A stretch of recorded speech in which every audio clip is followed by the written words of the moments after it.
dernière partie de l'émission, la partie interview de l'invité de la semaine.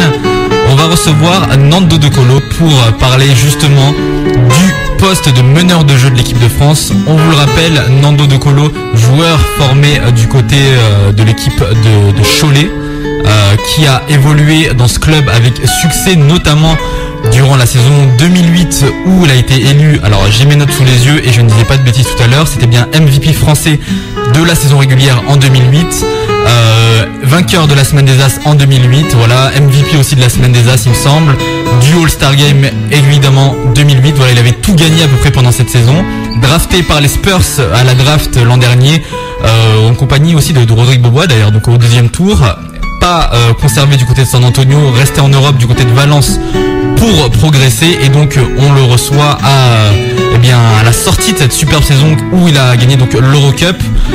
Voilà, je pense que j'ai bien présenté le personnage. On l'a demandé plutôt s'il y avait quelque chose qu'on ne savait pas à propos de lui, puisque même si c'est pas un personnage très médiatique, ceux qui s'intéressent à la Pro A et au championnat européen savent qui est Nando De Colo. Donc on a d'abord cherché à lui demander s'il y avait quelque chose d'insolite qu'on ne savait pas à propos de sa vie. Ouais, on cherchait un petit scoop, voilà, on a dit donne-nous un truc allez, pour partager avec nos auditeurs, comme ça, que t'as jamais dit nulle part. Voici sa réponse. Ah d'accord, donc on va dire quoi, étant jeune j'ai beaucoup hésité entre faire du basket et du foot, et donc voilà, je me suis orienté pour le basket parce que à l'époque je prenais beaucoup plus de plaisir, mais j'aime toujours autant le foot, donc voilà, l'été j'en fais beaucoup. J'aime bien. Passons aux choses sérieuses. Donc on a parlé, on a demandé un petit détail insolite. Reconcentrons-nous donc sur notre invité de la semaine. Je vous l'ai dit, il a été formé du côté de Cholet, club qu'il a quitté l'an dernier pour aller jouer du côté de Valence. Mais on imagine bien qu'il a toujours gardé des contacts, des attaches du côté de ce club. Qui plus est, question pertinente, puisqu'ils font une super saison cette année, notamment avec le retour de Michael Gelabal. Ils sont en finale, on le rappelle, finale LNB. Alors j'ai pas les dates sous les yeux. Tu sais quand ça se joue déjà? C'est bientôt. C'est le 13 si je ne m'abuse. Ouais, voilà, donc le 13, Cholet, donc en finale du championnat de France, donc magnifique saison pour eux. On lui a demandé si lui, regardait un peu ce qu'il faisait encore cette année, etc., s'il avait encore gardé des contacts, et puis quel regard surtout il portait sur leur beau parcours pour cette saison 2009-2010. Ouais, c'est vrai que cette année, je les situe beaucoup, que ce soit au niveau professionnel ou même les espoirs, car j'ai encore beaucoup de relations avec les jeunes qui sont là-bas et qui jouaient avec moi avant. Mais au niveau pro, je pense que cette année, ils se sont vraiment investis dans ce qui se faisait. Et puis, ils ont récupéré de très bons joueurs. Et le plus important, c'est qu'ils ont réussi à faire une équipe qui joue ensemble et qui reste soudée quoi qu'il arrive. Donc, c'est pour ça qu'ils arrivent à ces résultats-là. Il a souhaité poser une question à Nando De Colo, à savoir comment s'est effectuée la transition entre son club formateur, donc Cholet où il évolue encore l'an passé, et son nouveau club du Pamesa Valencia où il évolue donc depuis cette saison 2009-2010. Il faut noter qu'il est notamment passé du poste 2, du poste 2-1, à un véritable poste de meneur de jeu, donc du côté de l'Espagne et du côté de Valence. Ouais, de mon côté, ça s'est bien passé. J'arrive déjà en connaissant les Gustave et l'entraîneur. J'avais des rendez-vous avec lui juste avant de partir, donc il m'a mis dans de bonnes conditions. Il m'a déjà expliqué dans quel rôle il me voulait. Donc, déjà de ce côté-là, c'était plus simple pour moi. Et puis après, on a continué de travailler et puis d'écouter les conseils de l'équipe en général, que ça soit aussi au niveau du staff technique que des joueurs, vu qu'il y avait beaucoup de joueurs avec d'expérience, donc c'était très bien pour moi. Donc comme vous l'avez entendu, la transition s'est très bien passée donc entre la France et l'Espagne, mais c'était quand même pas évident de changer pour le championnat de France au championnat espagnol, la Liga ACB, qui est quand même concrètement actuellement le meilleur championnat européen au niveau du niveau de jeu. On lui a demandé donc ses impressions sur sa très bonne saison dans cette ligue. Donc c'était pas évident, changement de culture, changement de pays, changement de club, changement de poste. On vous rappelle que du côté de Valence, il a joué avec un autre Français, donc le frère de Michael Pietrus, Florent Pietrus. Donc voilà comment lui a vécu cette saison ACB 2009-2010. La réponse de Nando.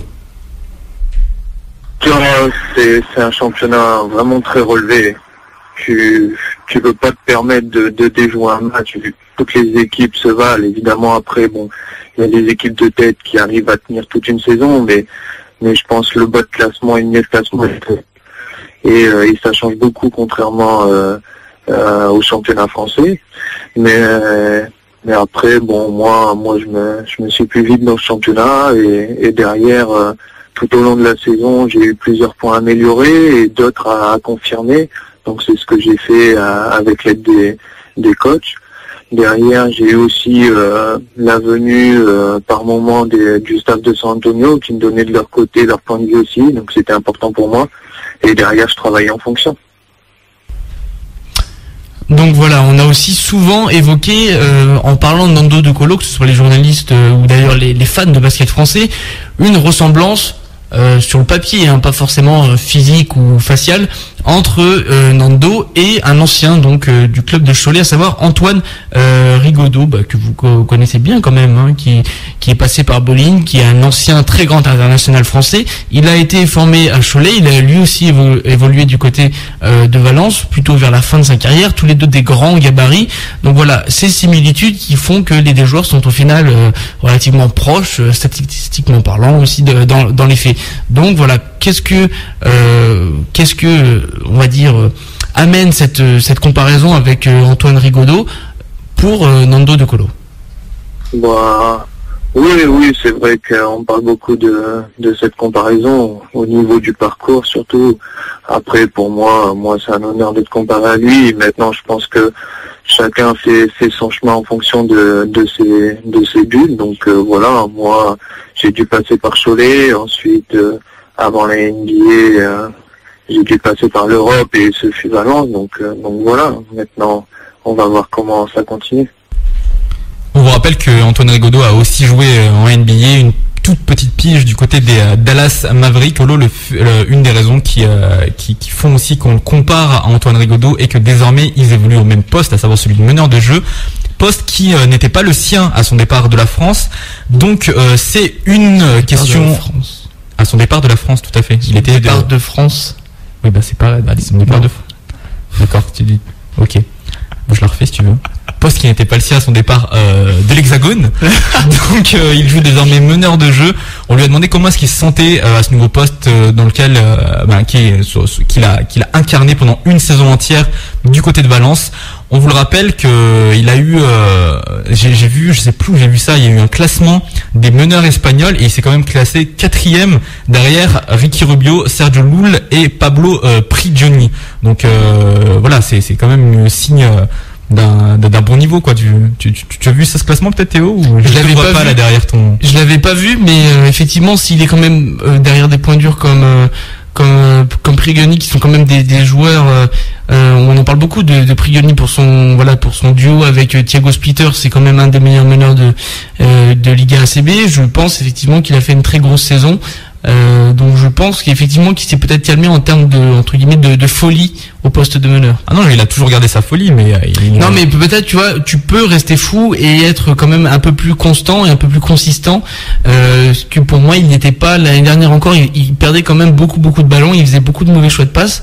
Donc s'il a quand même été élu parmi les meilleurs meneurs de Liga ACB, c'est qu'il a quand même, je pense, pris du galon à ce niveau-là. Bon, en tout cas, on va voir ce que lui en pense. Ouais, donc voilà, c'est vrai que dans ma jeunesse, j'ai beaucoup alterné entre poste 1 et poste 2. Mes 2 années en pro à Cholet, j'étais beaucoup plus poste 2 que poste 1. Mais bon, comme je l'ai dit auparavant, j'avais rencontré le coach de Valence un peu avant l'été dernier, donc il m'avait expliqué clairement qu'il me voulait en tant que poste 1. Après, bon, on aurait vu comment ça allait évoluer, mais pour lui, il me voulait vraiment en tant que premier meneur de son équipe. Donc voilà, moi c'était une bonne opportunité, surtout que maintenant je pense plus me consacrer sur ce poste, et cette année c'est très bien passé. Évidemment, bon, tout n'était pas parfait, mais bon, j'ai travaillé en fonction et je continue là-dessus. Donc on vous l'a dit, Nando De Colo qui a quand même des expériences en tant que meneur, il débarque pas à Valence sans avoir jamais joué meneur, même si c'est quand même plus un poste 2. L'année dernière, on l'a quand même essayé en poste 1 pour essayer d'amener justement un espèce de changement de rythme, quelque chose d'un peu différent, un peu de folie justement au poste de meneur, où on avait des